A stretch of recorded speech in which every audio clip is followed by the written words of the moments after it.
All right, let's get into it. We're going to break down a ghost story that absolutely took the internet by storm, a live stream that captured something, well, something impossible.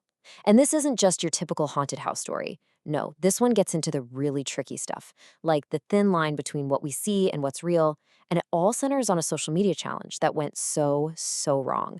So, where does this all begin? Not in some creepy, abandoned building, but out on a dark, lonely road with a really bad car crash. Now, this single, tragic event is the key to unlocking this entire mystery. The crazy part? The man at the center of it all has no idea it even happened. Before we can really wrap our heads around the horror of that night, we need to meet the guy who was behind the wheel. Okay, so meet Swastik. Online, he was known as the Night Hunter. And he wasn't your run-of-the-mill ghost hunter. See, he wasn't looking for ghosts. He was looking to disprove them.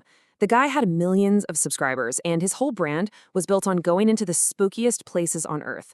Old forts, abandoned hospitals, you name it, and just rationally explaining away every single bump in the night. Bhoot kahin nahi hote. This was his catchphrase, his sign-off at the end of every single video. In Hindi, it just means ghosts don't exist. That was his entire philosophy, his core belief. And believe it or not, it's that very idea that gets put to the ultimate test in his last ever live stream. So, what led him to this final fateful broadcast? Well, like a lot of his investigations, it started with a dare from a subscriber. It was a challenge to visit a place with a history so dark, it was basically the perfect stage for his final performance. And the target this time? An abandoned orphanage way out in the middle of a forest. The whole place had burned to the ground about 15 years ago, and dozens of kids and their elderly caretaker died in the fire. The locals swear you can still hear sounds coming from the ruins. For a professional debunker like Swastik, this was the jackpot, the perfect spot to prove everyone wrong. His plan for the night was classic Swastik. Super simple. He was just going to set up his gear, go live from inside the orphanage right through the witching hour, and take on the infamous 3:30 a.m. challenge. He was so confident, so sure that his gadgets and his rational mind would show his millions of viewers that it was all just a campfire story. But as that clock ticked past 3 a.m., his whole debunking mission, well, it started to unravel. And it happened in a way that neither Swastik nor any of his millions of viewers could have ever seen coming. It all started small. At 2:55 a.m., a single motion sensor beeps. He just shrugs it off, probably a rat. But then, just 5 minutes later, 3 sensors in totally different rooms go off at the exact same time. Then the temperature just tanks. By 3:20, a heavy dining chair literally starts moving by itself. It was just this cascade of weirdness, and each new event was getting harder and harder to explain away. That temperature drop was especially jarring. I mean, look at this. In just 2 minutes, his gear recorded an 8 degrees Celsius drop. That's a lot. Even Swastik, the ultimate skeptic, had to admit on the live stream that it was way too sudden to be just a draft. It's like a classic sign of a paranormal event. And you could see for the first time just a little flicker of doubt on his face. And here's the real kicker. While all this unexplainable stuff is happening to him, live on camera, his own audience, the very people he taught to be skeptics, are flooding the chat, accusing him of faking the whole thing for views. Can you imagine? He's having this genuinely terrifying experience, and his own fans are calling him a fraud. Then, the clock hits 3:33 a.m. And this, right here, is where the whole story just flips on its head. Because the real horror of this live stream isn't what Swastik is seeing with his own eyes. It's what thousands of his viewers are seeing on their screens. The camera feed glitches. For just a split second, an image flashes on screen. An old woman with a face scarred by burns, these awful milky white eyes, standing right behind Swastik. He sees her on his little monitor and whips his head around, but there's nothing there. He looks back at the screen, and she's still there, a silent observer that only the camera can see. So this is the moment that just breaks your brain. If Swastik is alone, who is filming him?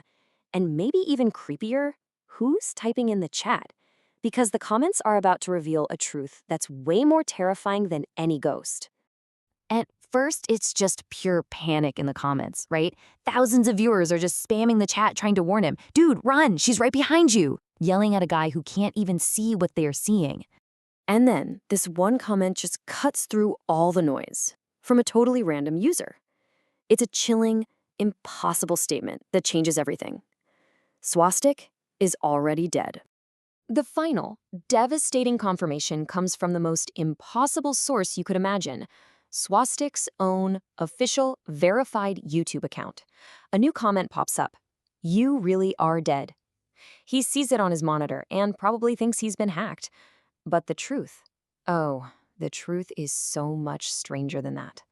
And that's when the spirit of the old woman finally speaks. "Your mind brought you here."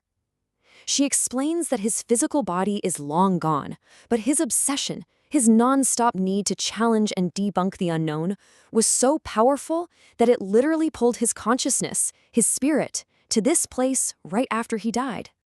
You can see the realization hit him in these horrifying waves. First, bam, the memory of the car crash at 2:35 a.m. comes flooding back.